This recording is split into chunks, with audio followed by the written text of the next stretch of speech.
Now, my president, President William Ruto, who's also the president of Kenya, is in the United States of America for a state visit, the first for an African president in the last 15 years. That's a win for Kenya and for basically for Africa, depending on the issues that come up from this visit, or rather the results of this visit. That is, if Kenya and Africa has to benefit as a whole.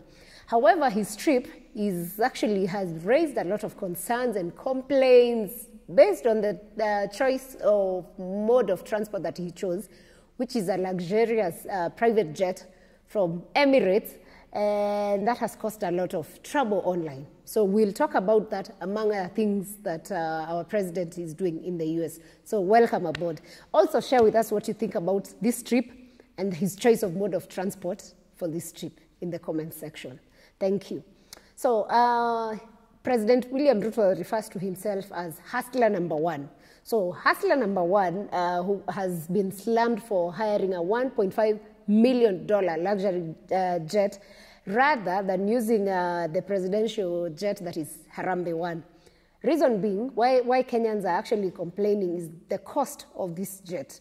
The luxury jet cost is what has angered most, because for every hour he spent on the 18-hour flight of that flight, Kenyans blew nearly 2.4 million. Imagine, 2.4 million in 1 hour. And it's a whole 18 hours. And there is the journey to and back.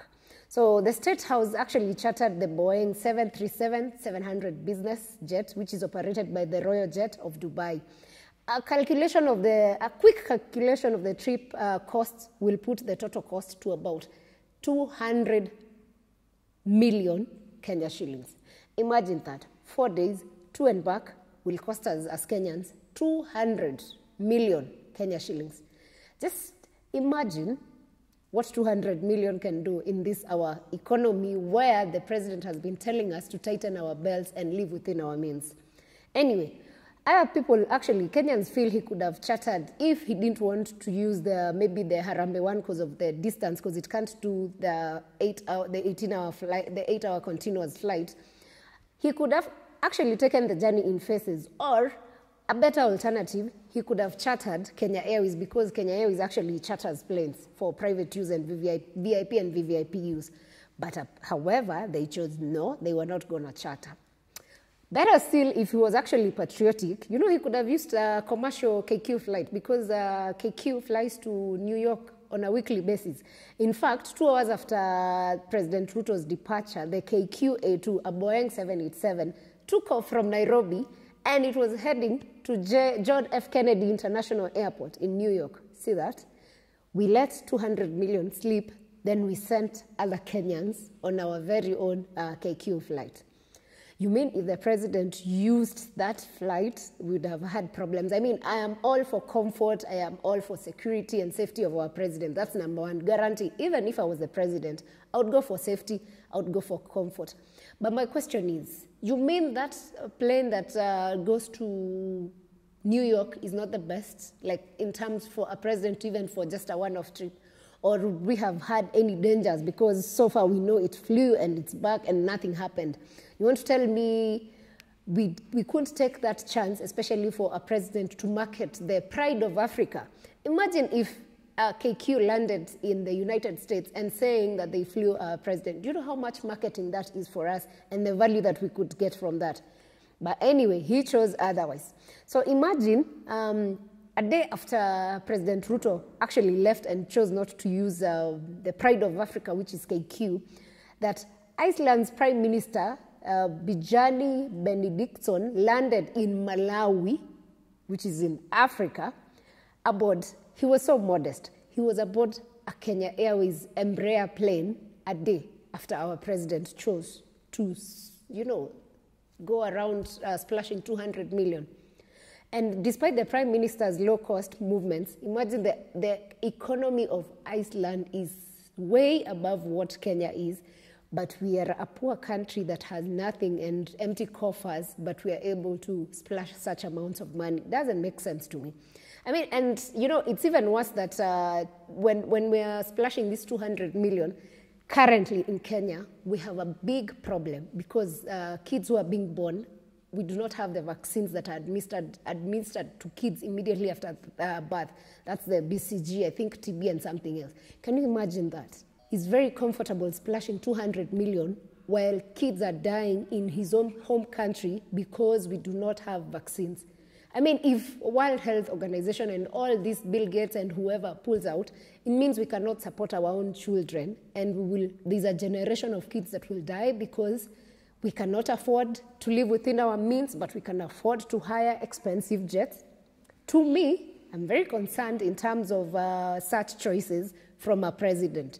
And it's worse that this regime that is led by President Ruto has actually been raising taxes since he came into power in 2022. And they've been claiming that this is a means to reduce the mounting debt burden that we have in Kenya. In fact, as we speak, there's the financial bill that's going on, and it's going to cost Kenyans because some of the things that have been added on this new finance bill, the cost of bread is going to go high, and I saw the chairman of that committee saying that this is supposed to help people not develop, diabetes and such diseases. Really now, doesn't make sense. Mobile money transfers, airtime and data, all these are going to go up as we try to raise about 2.4 billion in taxes. Can you imagine that? We're trying to raise money that we don't have, but we are also spending money that we don't have, because how can we get the 200 million just for a presidential jet? Not really. It's very hard for me as a Kenyan to accept that a president, fine, I want all his safety and security, but it feels so bad that that was the best option for him to choose. Also, critics actually, and most Kenyans say the taxes that the government is collecting, they're only helping to fund extravagance in government rather than improve public services, which is what we would expect. Fine, tax us as much as you want. However, give us proper public services. But instead of giving us proper services, the president and a team of 30 people chose, no, let's actually get a private jet and just go have fun. And then from the photos that are coming up, especially when they met people like Shaq and Steve Harvey, it looked like they were so excited. It's like we are funding their dreams of meeting, their icons that they have actually wished to meet all their life. Really now, that's a bit weird from, for us as Kenyans who pay taxes. So also key to note is that since Ruto became president, he's actually taken about 50 visits abroad, which of course have cost taxpayers money. And this actually average, if you're to do an average, that means he's been taking 3 trips every month, international trips. That includes, of course, going to Uganda, Rwanda, wherever, anywhere. But he's taken all that. So anyway, from this trip, President Ruto is also holding talks with President Biden of the US, and their focus is on trade and security partnerships. And key is actually Kenya's committing to go restore order in Haiti, where we are sending our troops in Haiti.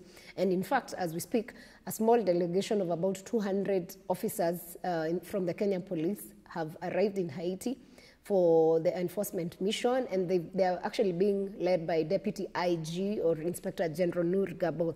This deployment has raised political temperatures across, and we can only wait and see what the implication will be, both for Nairobi, our African neighbors who are not for the idea, and maybe also from Washington.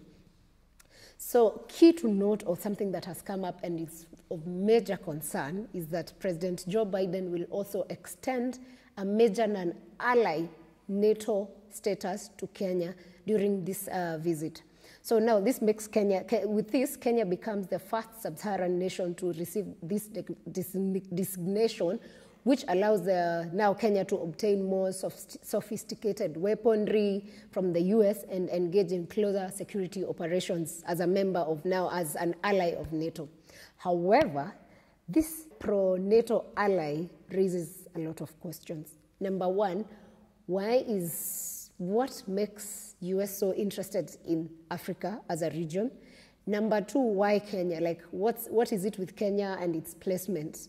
So what does this also for us as Kenyans, we need to ask, what does this whole NATO ally mean for us as a country, our neighbors who may not be aligned with the US, and generally, as a whole, our relationships with other nations across the world. So geopolitics is a really tricky thing, and you have to make your choices very thinking deep and, thinking of the future and the things, the impact it creates. So you would wonder why US has interests in Africa. One of the key things would be maybe because, in West Africa, we've had a lot of French control over the years. But with the coups that have happened, French has been kicked out. So maybe the United States is seizing the opportunity to become like the key ally for most African nations. That's one of the probabilities. And this is especially now in the Horn of Africa with Kenya as the key. Secondly, could be they want to take control of North Africa. I'm not saying these are facts. These are now my theories from what I know about US and the region of Africa. So something else is that why they would want to control North Africa, maybe oil, that's one of the things. Two, if we have wars in countries like we know Sudan has been at war, Ethiopia has been having issues. So maybe if they wanted to take control of those regions, then from Kenya stands out as a key point. So that could be the other reason. Something else is proximity with North Africa regions. There's proximity to Europe, and Europe and US have that relationship for long. So those are the probabilities. You can actually share your thoughts on why you feel US wants to take control in Africa in the comments section. Your thoughts and what you think would be the implication of that. However, something that is of interest and that I would want you to think and share with us also is what this means for our relationship with countries that are not members of NATO, countries who are our big partners in different areas, including China, Russia, such nations. What does then this mean for us? Because these countries are not friends with NATO at all. So does that put us as permanent enemies with countries like China and Russia, or where do we stand? And what happens next?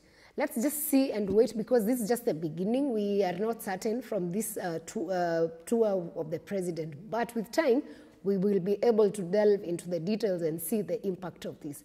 However, thanks for watching, and we welcome your comments on this visit, the jet, the pro-ally thing of NATO, and the different things that you feel why America would be interested in Africa. Thanks for watching, and catch you on the next one.